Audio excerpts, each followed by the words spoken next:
Hola chicos, buenas tardes a todos. Buenas tardes, profe. Buenas tardes, profe. Buenas tardes, profe.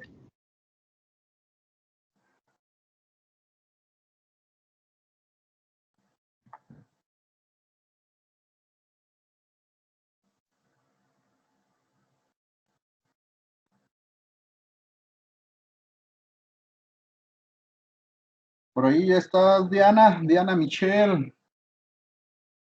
Sí, Ya profe. pudiste bajar las presentaciones. Ahí acabo de mandar una foto en el chat, aparecen también, como te lo había dicho. Sí, ¿Sí? ya pude. Ok, perfecto. Vamos a... Me explicaban mis compañeros. Ok, ya no vi, ya no alcancé a revisar porque tenía clases de cinética. ¿Resolvieron los dos problemas? ¿Alguna duda?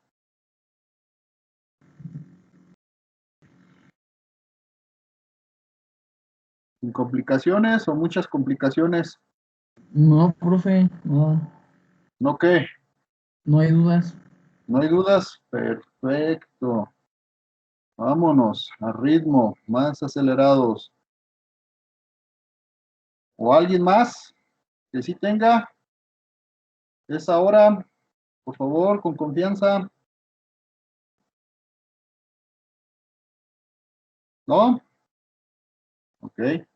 Bueno, entonces, con eso damos por terminado la unidad 1. Ya puntualicé algunos aspectos que quería que quedaran revisados para completar lo del programa. Y vamos a iniciar el día de hoy con la unidad 2, por favor. Voy a comenzar a proyectar la presentación.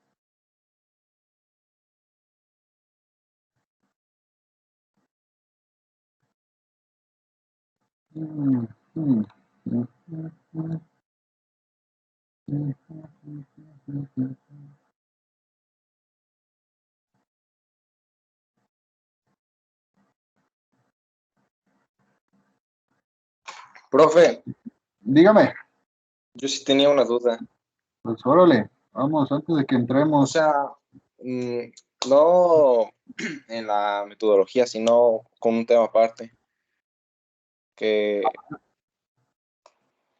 Dime. sí, es que esto, lo que vimos, tiene una cierta relación con la estimación de difusividad de los gases. Es que estaba viendo una fórmula que incluía también RT, ¿no? Que era la constante, y la temperatura, que era para medir la concentración. Sí. Está relacionado, ¿no? Bueno, pues, al final de cuentas, pues es la constante de la velocidad. Acuérdate que la constante de la velocidad, dependiendo de los componentes de la reacción, tú puedes expresar una constante de velocidad en forma de concentración, que es Kc, o Kp, que es en función de las presiones parciales. Claro que sí lo puedes hacer. ¿Sí? En el problema, si no mal recuerdo, nada más se les pide determinar la constante de equilibrio, ¿no? Sí. ¿Sí? ¿Y lo lograste hacer? ¿Sí? Sí. No hubo problema con eso. Sí, o sea, obviamente yo les estaba solicitando calcular la constante de equilibrio Kp para esa reacción a 25 grados centígrados y les estoy dando el valor de R. Y de hecho les estoy dando la ecuación, ¿no? Sí. ¿Sí? En este caso, como viene, puede ser la constante C en función de concentración molar, pero implica otra ecuación, ¿sí? O es la misma constante, vaya, es la misma ecuación, pero como en este caso yo les estoy dando la constante P que está expresada en función de las presiones parciales tanto de los reactivos y de los productos, pues es por eso que se expresa como Kp, pero es la misma constante de equilibrio, ¿sí? La constante de equilibrio, acuérdense que es la concentración de qué? De los productos entre los qué? Entre los reactivos, ¿no? Y dependiendo de qué tengan, si gases, sólidos o líquidos en la reacción, pues van a poder expresar, o depende cómo se les pida que lo expresen, la constante de equilibrio en función de las concentraciones molares, pues será Kc o en función de las presiones parciales será Kp, ¿vale? Aclaré tu duda, Sí, ¿cómo te llamas? Jesús. Andrés. Sí, Jesús. Andrés o Jesús. Ok. ¿Sí? ¿Sí Es quedó que, claro? sí, es que le preguntaba porque como estoy adelantando operaciones unitarias y estamos en relación con eso, quería ver si lo que estamos viendo ahora podría ayudarme para relacionarlo con esos temas. Sí, no, pues todo va relacionado. Acuérdate, en la primera clase yo les dije, hay que integrar.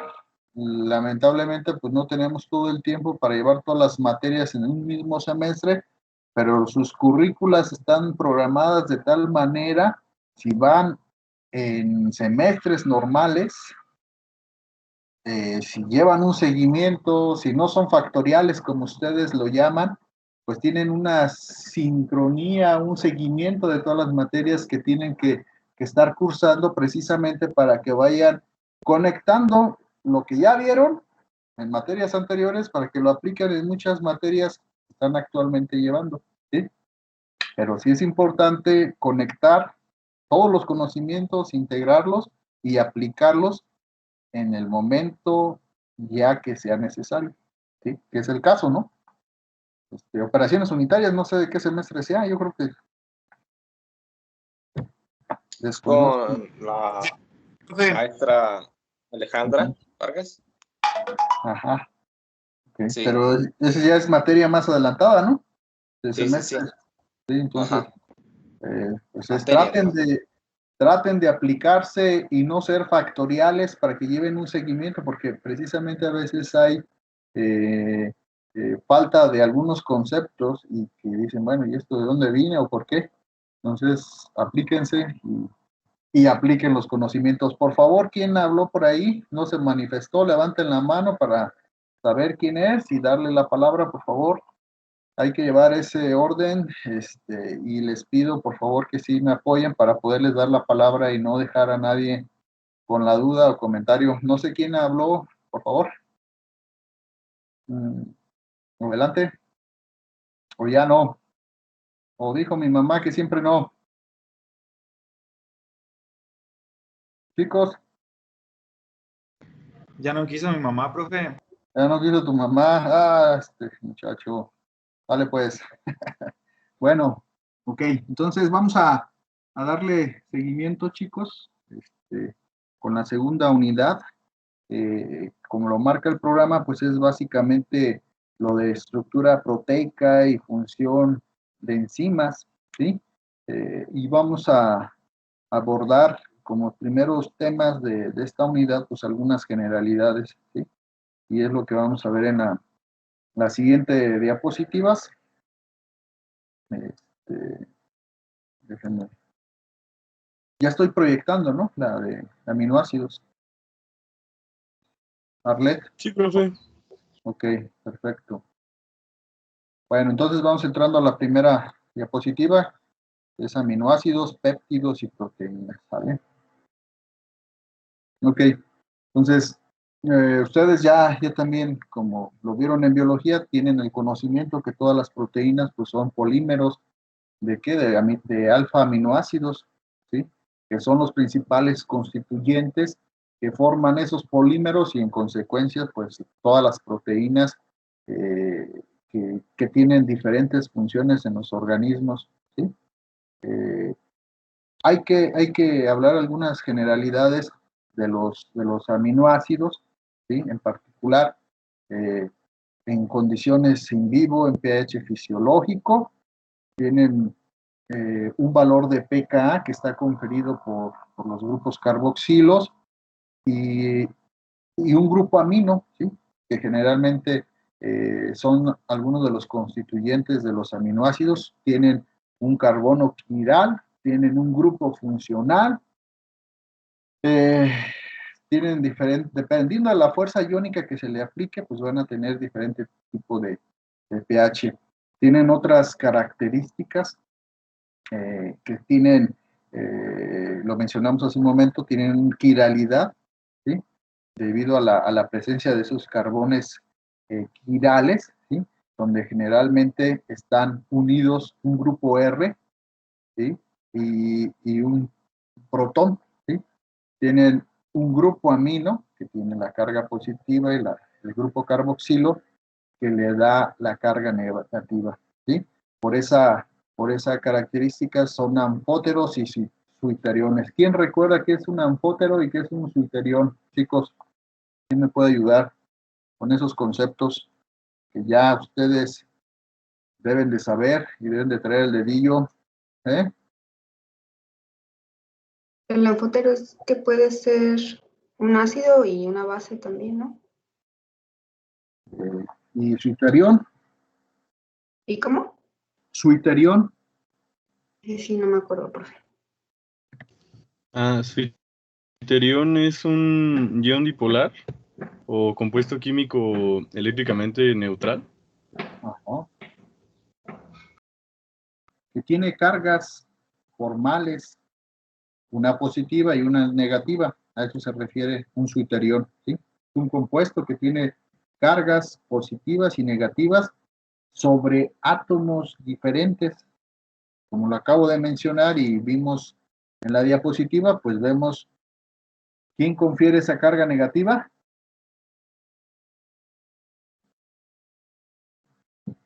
¿Quién la confiere? Lo acabo de mencionar. Chicos, ¿sí me están siguiendo? ¿Sí me escuchan? ¿Quién confiere esa carga negativa a un aminoácido? El carbonilo. Carboxilo, ¿sí? Correcto. El Grupo carboxilo. ¿Y la carga positiva?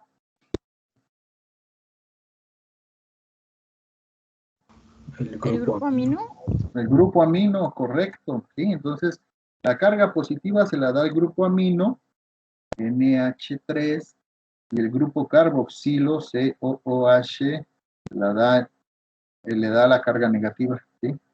Entonces, eso es un suiterión, ¿sí? Y anfótero es que tanto se puede comportarse como ácido o base, precisamente por esta diferencia de cargas. Cuando ustedes aplican una fuerza iónica diferente a la cual se encuentre suspendido en condiciones fisiológicas un aminoácido, pues va a poder ceder o aceptar protones debido a esa diferencia de cargas que está conferida por el grupo amino y el grupo carboxilo, ¿sí?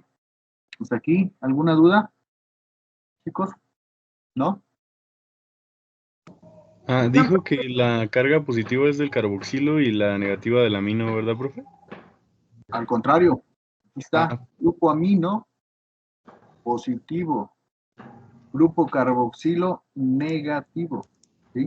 Tiene un carbono alfa, un grupo R y un grupo o un protón. Esos son los principales componentes de un aminoácido, ¿sí? Tienen un carbono quiral, uno o dos, dependiendo. Bueno, hay moléculas que pueden tener más de un carbono quiral, ¿sí? El aminoácido tiene un carbono quiral, un grupo R, un protón, y además tiene un grupo amino que le confiere la carga positiva y un grupo carboxilo que le da la carga negativa. Eso es suiterión y es anfótero. Anfótero que puede comportarse tanto como ácido como base, dependiendo de la fuerza iónica que se le aplique.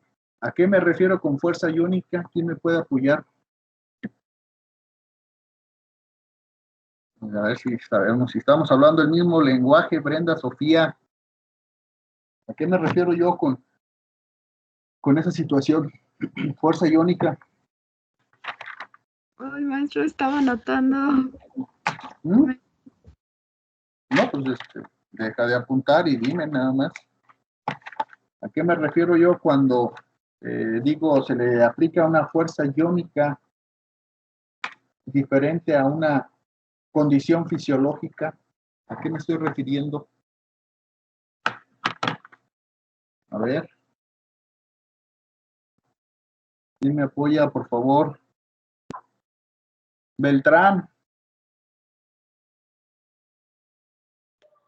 ¿Se refiere a los iones en una solución, profe? Sí, es eso nada más. Tú cambias la fuerza iónica, aplicas diferentes sales y eso hace que cambies la fuerza iónica de una solución, ¿sí? Si tú le pones mucho potasio, pues va a ser muy positiva. Si le metes cloro, pues va a ser muy negativa. Entonces, dependiendo de la solución, el tipo de sales que tenga, eso va a repercutir y va a cambiar la fuerza iónica que pueda ejercer cualquier solución sobre las proteínas o cualquier otra molécula, ¿sí? ¿Vale? ¿Aquí vamos bien? Sí, profe. Sí, profe. Y vámonos.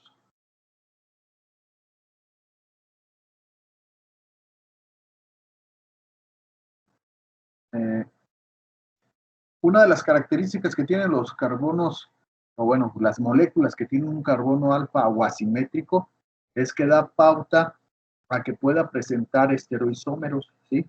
¿Qué son estereoisómeros? ¿Quién recuerda qué es un estereoisómero?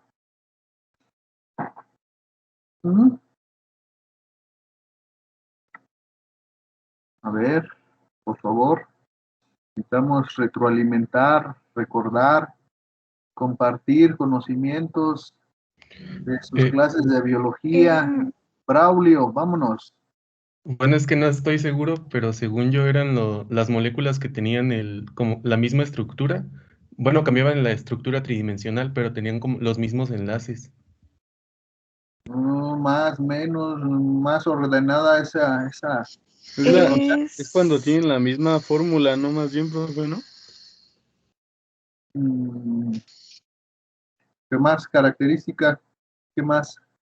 A ver, José Joaquín, tratemos de levantar la mano, por favor, para no hablar todos. Sí, adelante, José. Es cuando tienen la misma cantidad de elementos el compuesto, pero su estructura es diferente. Más, menos. León Oseguera, ¿qué más nos puedes comentar para completar la idea de José Joaquín y de los demás? O sea, es en sí un estereoisómero, se refiere a un isómero que, como cualquier otro, tiene misma fórmula molecular y misma secuencia de átomos, pero tiene diferente orientación tridimensional. Exacto, sí. Y es lo que vemos en la diapositiva, ¿sí? Aquí vemos en la diapositiva a estos dos estereoisómeros que generalmente forman los aminoácidos y los conocemos como enantiómeros L y D, ¿sí? Tienen la misma estructura molecular, pero diferente posición. Si ustedes los sobreponen uno con otro, si ustedes tienen sus manos, el ejemplo más clásico, tienen sus 5 dedos de las manos, si ustedes las ponen frente a las palmas, pues ustedes ven que se acomodan de forma semejante sus dedos, ¿no? Puesto que están colocados en forma diferente, pero que permite hacer superponer las dos palmas de sus manos, quedando pulgar con pulgar, índice con índice, medio, anular y meñique empalmados. Y es lo que sucede con estos enantiómeros. Si ustedes sobreponen la L-alanina y la D-alanina sobre un espejo, pues se van a sobreponer todos los átomos de la molécula y se empalman, ¿sí? Eso es lo que es un enantiómero de un compuesto. En el caso de los aminoácidos tenemos enantiómeros L y D, y bueno, en todos los tipos de enantiómeros son L y D. ¿Y de dónde proviene el L y D? ¿Quién recuerda?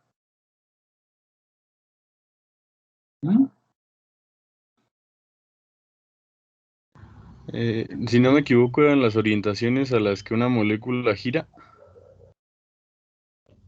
Más o menos. ¿Quién más? A ver, Cristian.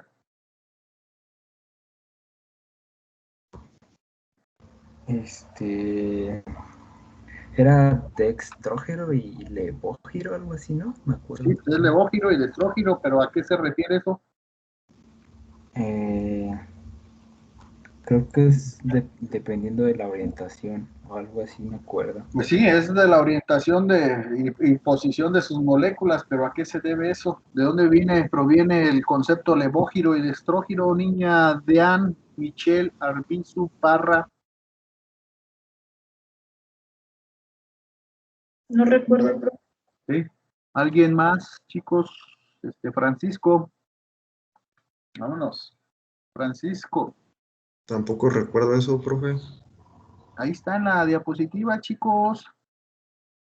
Enantiómeros L y D rotan el plano de la luz polarizada en direcciones opuestas. De ahí proviene el levógiro y dextrógiro, capacidad de desviar la luz hacia el lado izquierdo o derecho de la molécula, ¿sí? Y eso se mide ¿en qué? En un polarímetro, ¿sí? Gracias a ese equipo ustedes pueden ver la fracción, la cantidad de un racemato o un enantiómero, que también se le conoce así, enantiómero o racemato LD.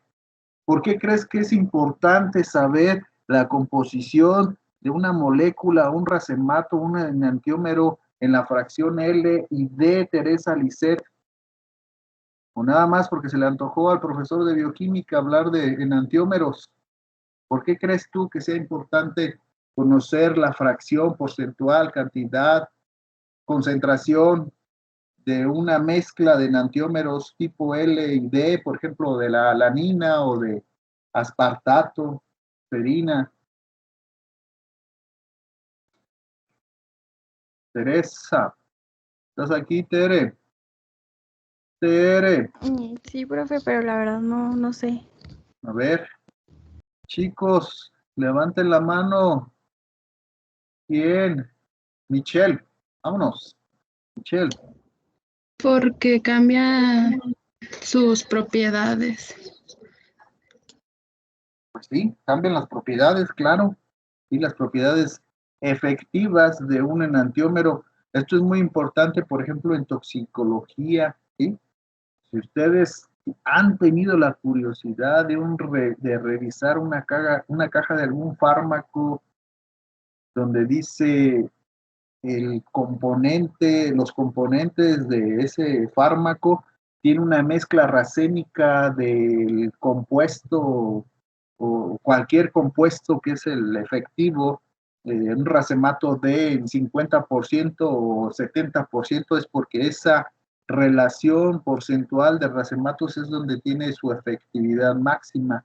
Es muy importante esto, conocerlo en toxicología, ¿sí? Tiene muchas aplicaciones, puesto que muchos de los fármacos que se generan, medicamentos, llevan pruebas por años hasta encontrar las concentraciones definidas del compuesto efectivo contra cualquier enfermedad para poder tener su máximo o casi 100% de efectividad, ¿sí?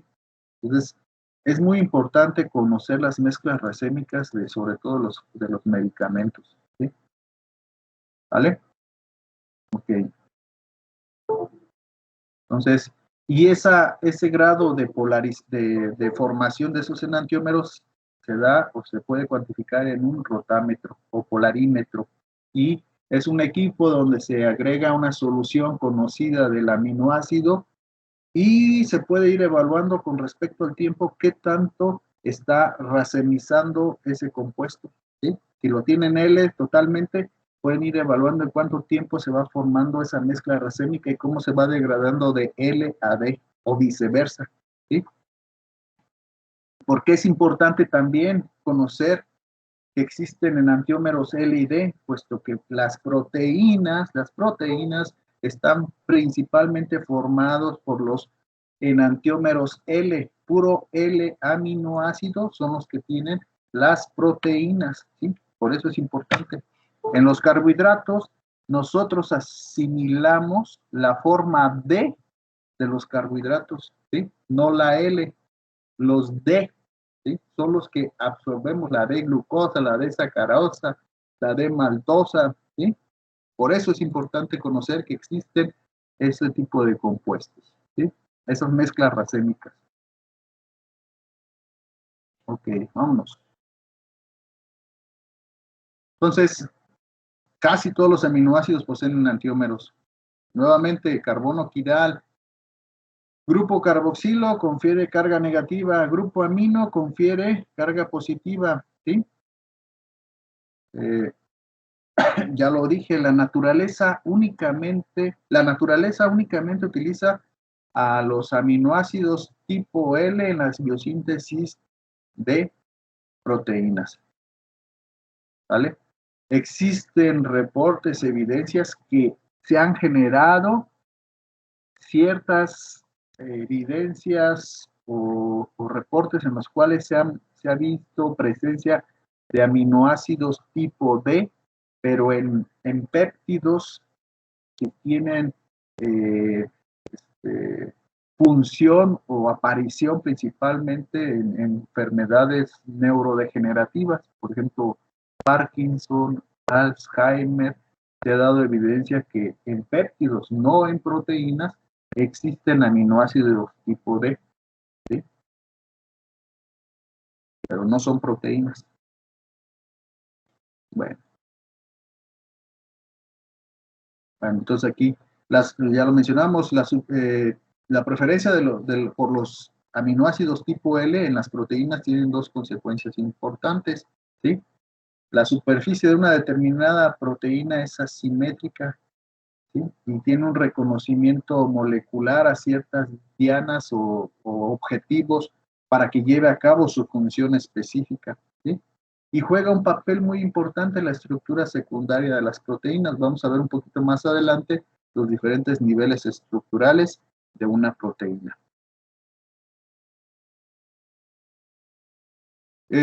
Otra de las características que tienen las proteínas se confiere gracias a que tiene una variedad enorme en las cadenas laterales de sus aminoácidos, ¿sí?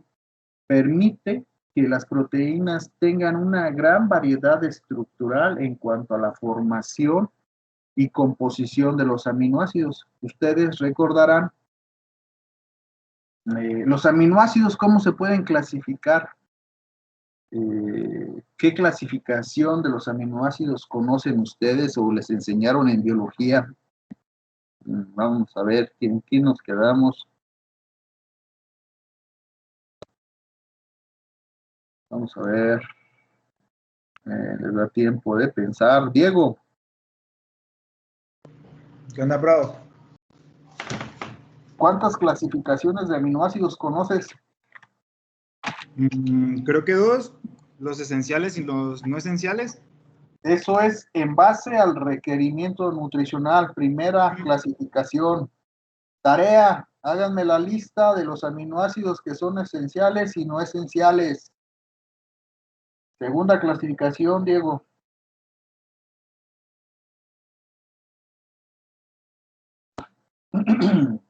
Diego.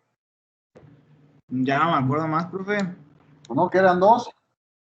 ¿No conocías dos? Ah, pues esa nada más. No, esa es una apenas. La clasificación en base a su requerimiento nutricional se divide en esenciales y no esenciales. Es una nada más. ¿Qué otras clasificaciones conoces, Francisco? Gracias, Diego. Francisco, Gerardo, José Joaquín. ¿Quién dijo yo?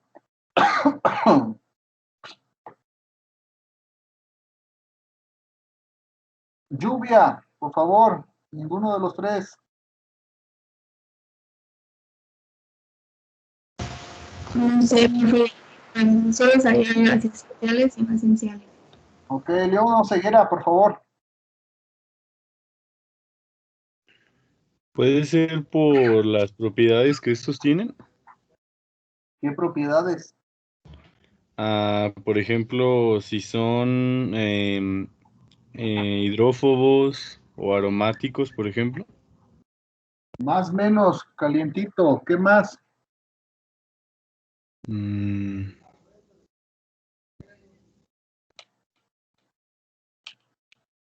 Ayúdanos, Luis Enrique. Gracias, León. También se puede clasificar por, bueno, como dijo el compañero, por propiedades de cadena. Y recuerdo que también había una que era por la ubicación del grupo amino. Diego, a ver, Diego, vámonos, gracias. Es la misma clasificación, Según San Google, hay dos tipos, que es proteicos y no proteicos. Caray, a ver. ¿Y cuáles son? ¿A qué te refieres con eso?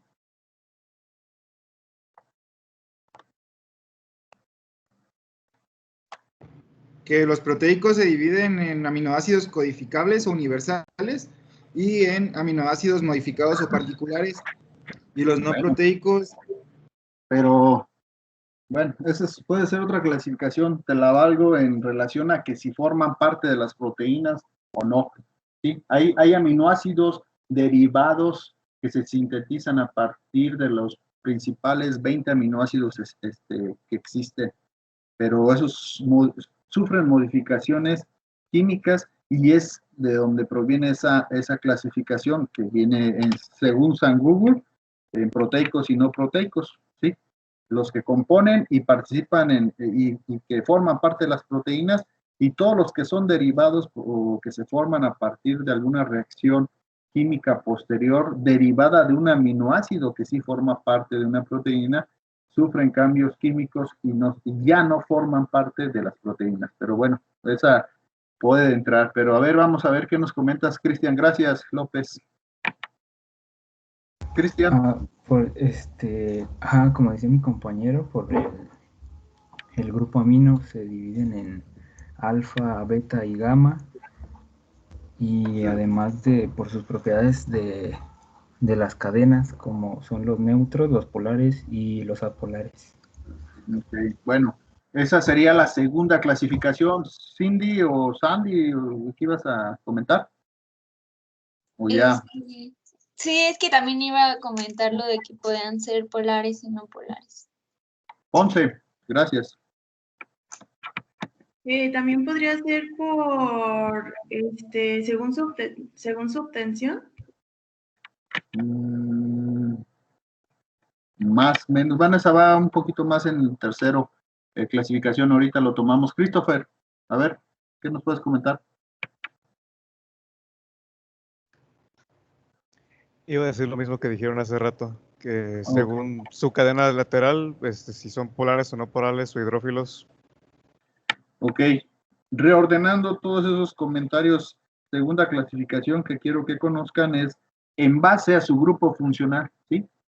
En base a su grupo funcional los podemos conocer en 5 grandes grupos: polares, no polares, aromáticos, ácidos y básicos, ¿sí?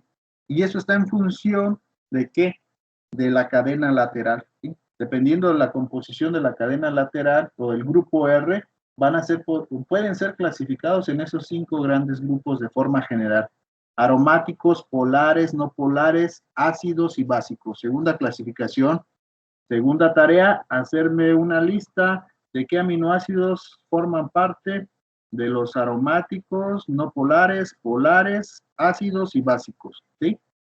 Tercera clasificación es en base a la asimilación de su esqueleto carbonado, que principalmente después de que llevamos toda la degradación de las proteínas, gracias al catabolismo, llevan a su forma simple a los aminoácidos, que vendrían siendo los monómeros o el corte y confección de todas las proteínas a su mínima expresión, que son los aminoácidos. Estos aminoácidos en algún momento, bajo ciertas condiciones o restricciones metabólicas, tienen que ser asimilados, aprovechados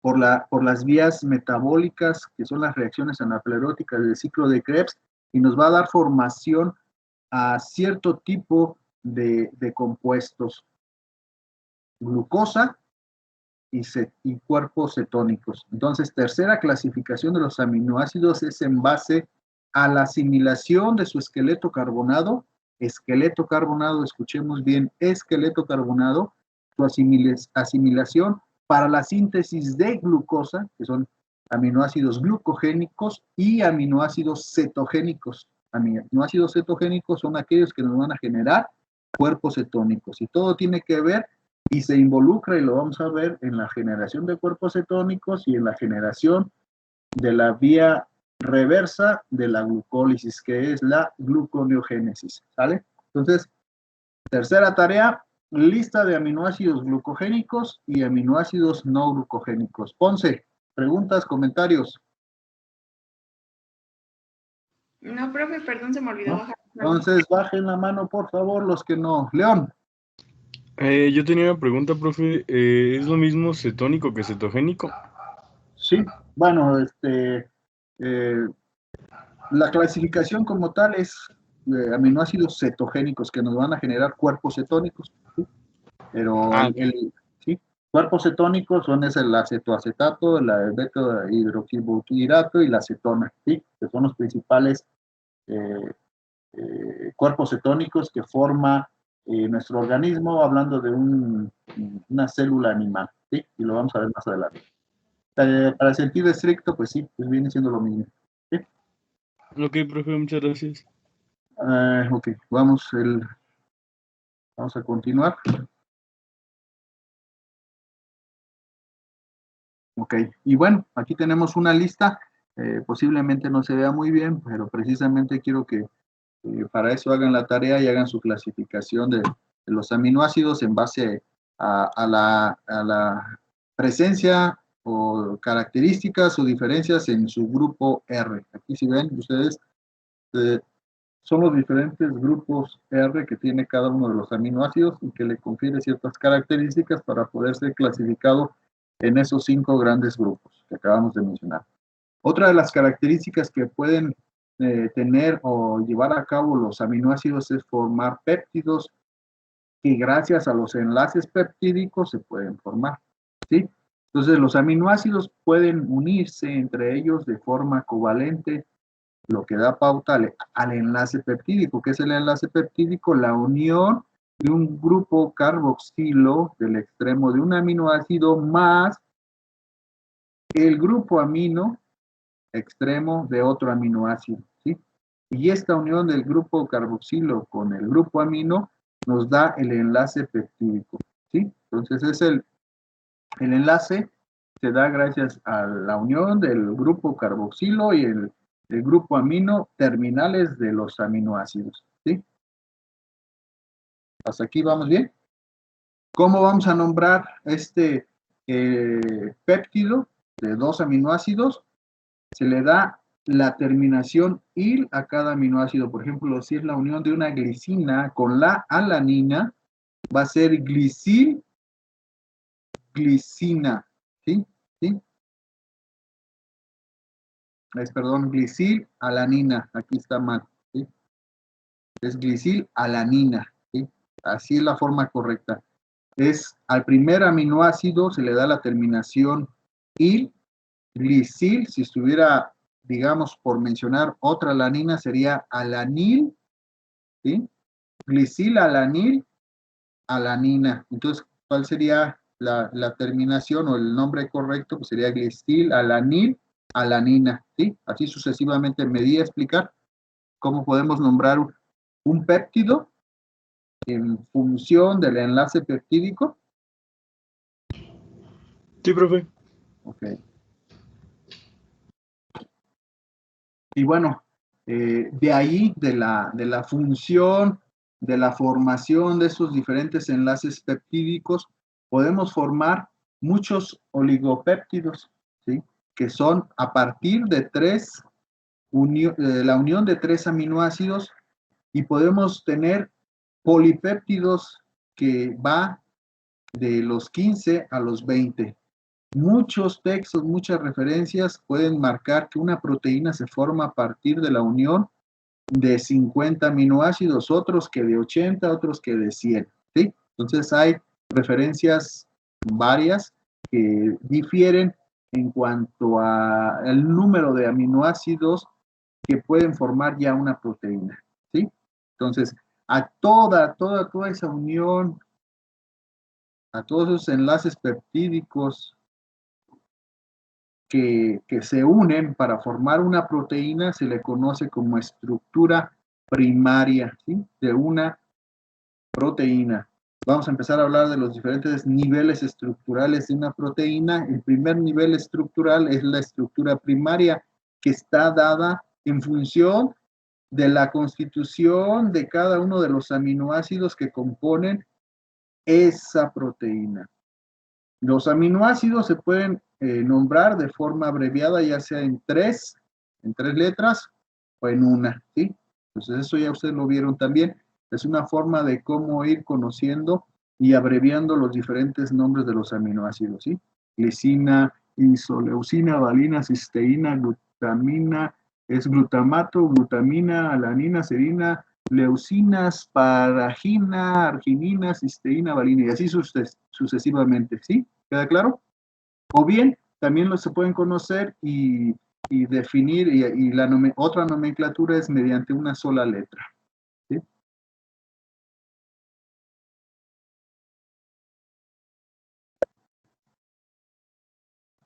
Ok, algunas características, por ejemplo, el enlace peptídico es casi plano y está favorecido por la formación trans. Es un proceso favorecido termodinámicamente. Los aminoácidos, péptidos y proteínas son ampolitos y cada uno de ellos tiene un punto isoeléctrico. ¿Qué es eso del punto isoeléctrico? ¿Quién me puede apoyar, por favor?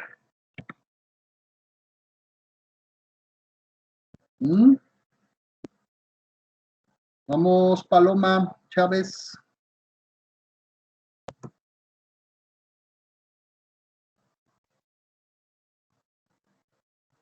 ¿Cómo dijo, profe? ¿Qué es punto isoeléctrico?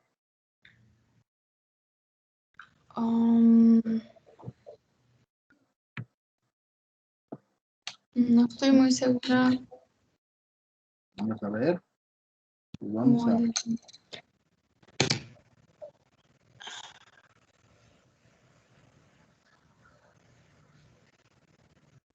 A ver, por favor, ayúdanos. Déjeme ver, ver quién levantó la mano. Arlet, por favor. Gracias, Paloma. ¿No son los que tienen como una carga neta que es 0? Más o menos, sí. León. Gracias.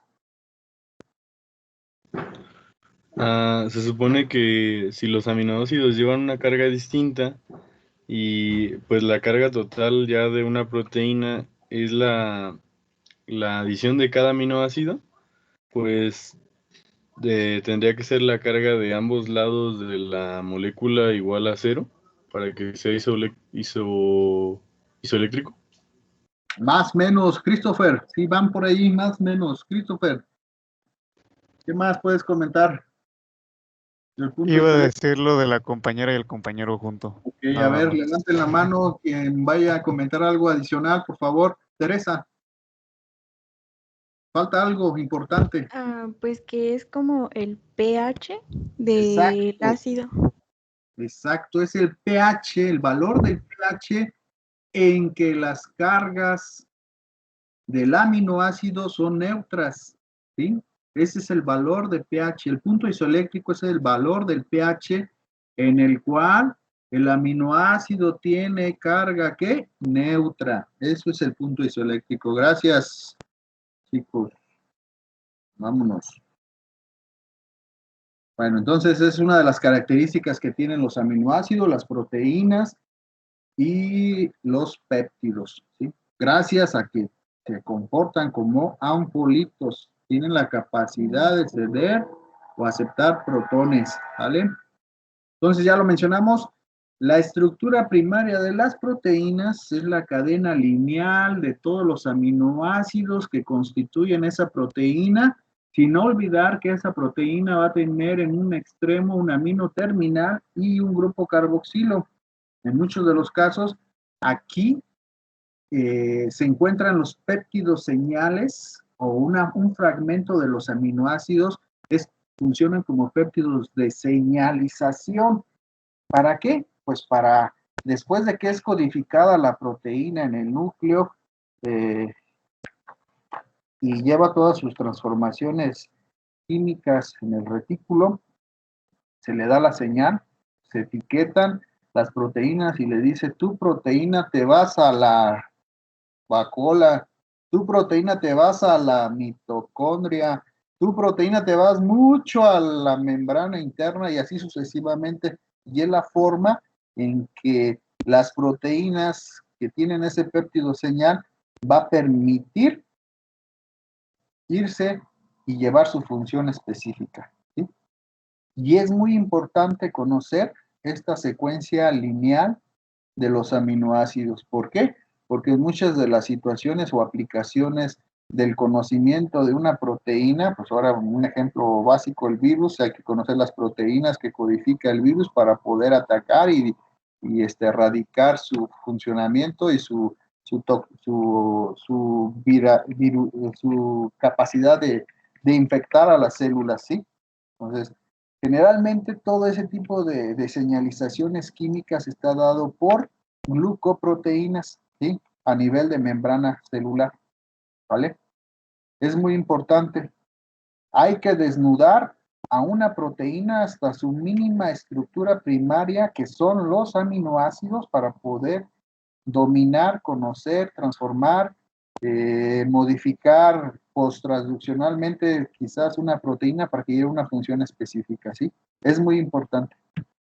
De aquí deriva mucho de los análisis y comparaciones filogenéticas que se hacen a las proteínas, a los genes, en los diferentes genomas de diferentes microorganismos, ¿sí? Conocer la estructura primaria de las proteínas.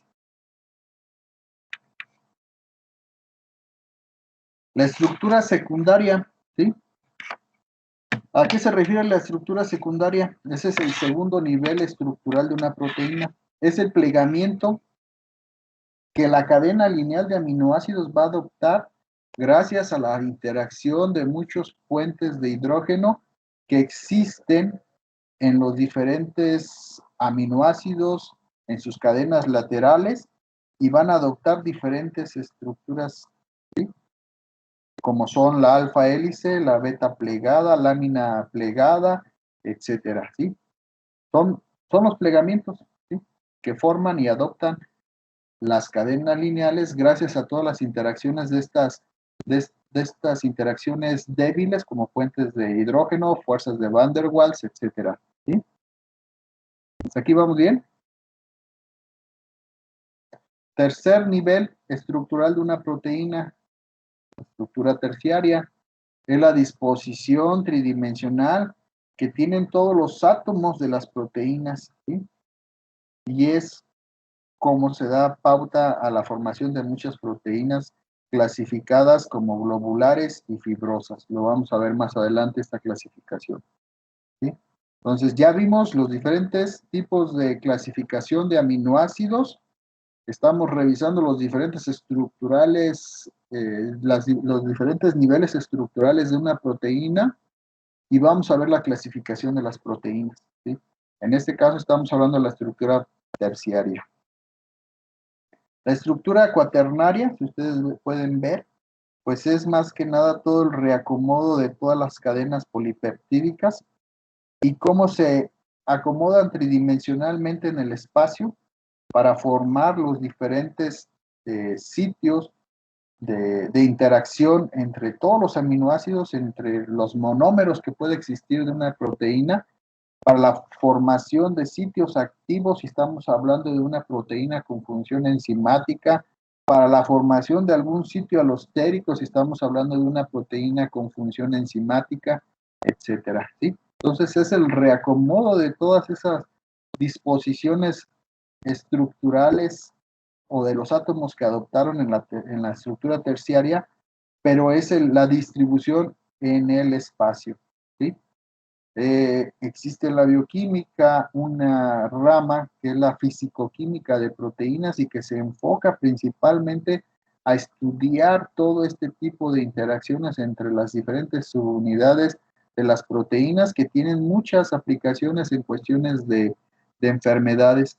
Si existe algún cambio de un aminoácido en la secuencia de una proteína, es causa de que pueda generar un desorden metabólico, alguna deficiencia metabólica, que inclusive puede ser no muy severa hasta que pueda ocasionar la muerte, ¿sí? Entonces es muy importante, como les vuelvo a comentar, que se conozca la estructura primaria, que es la cadena lineal de la proteína como tal. Entonces, esos son los 4 niveles estructurales de una proteína: estructura primaria, secundaria, terciaria y cuaternaria. ¿Sí? ¿Hasta aquí alguna duda?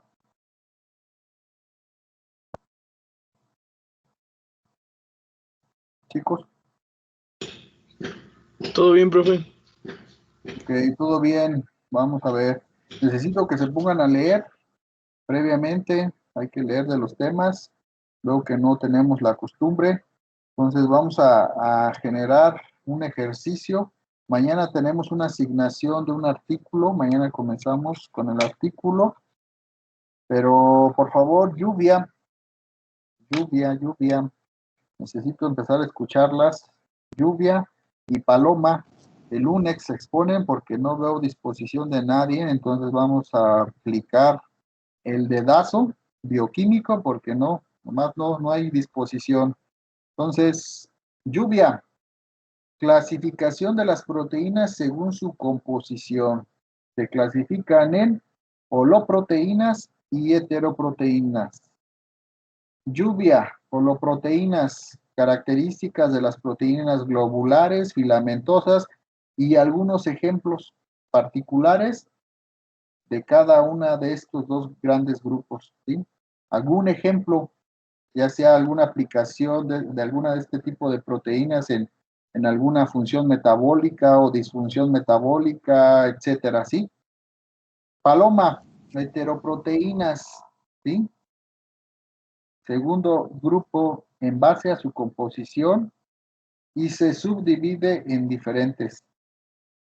Primero, definir qué es una holoproteína, definir qué es una proteína globular, una filamentosa, por qué diferencias hay entre estas, algunos ejemplos, qué es una proteína qué es una heteroproteína, características de cada una de estas y ejemplos. ¿Queda claro? Para el lunes. Y no exime a nadie que debemos de leer de estos temas, por favor, para hacer más dinámica la exposición de las chicas, por favor, y poder estar interactuando. Y si surgen ideas, comentarios, dudas, pues hay que manifestarlas a los ponentes. En su caso, si no, ¿sí? ¿Puede repetir lo que me tocaba? Es que se cortó. Aquí está, no sé quién eres, ahí está. Paloma. Paloma, te toca heteroproteínas. ¿Qué es una heteroproteína? Definir características de cada una de estas y ejemplos. ¿Sí? Ah, ok. Sí, profe, gracias. Para el lunes, por favor, chicos. Ok, si no hay algún comentario adicional, ya de mi parte lo dejo el día de hoy. Mañana damos seguimiento ya con el artículo y comienzo yo con otra clasificación de proteínas. Michelle, por favor. ¿A qué artículo se refiere? Porque en la tarea no dice cuál es. Está en la asignación de Edmodo, ¿no? ¿No lo apunté o...? Soy en Edmodo, hay un PDF. Chequen sus correos. A estas alturas de su formación académica, no es válido, no lo leí, no lo revisé, ¿sí? No me di cuenta.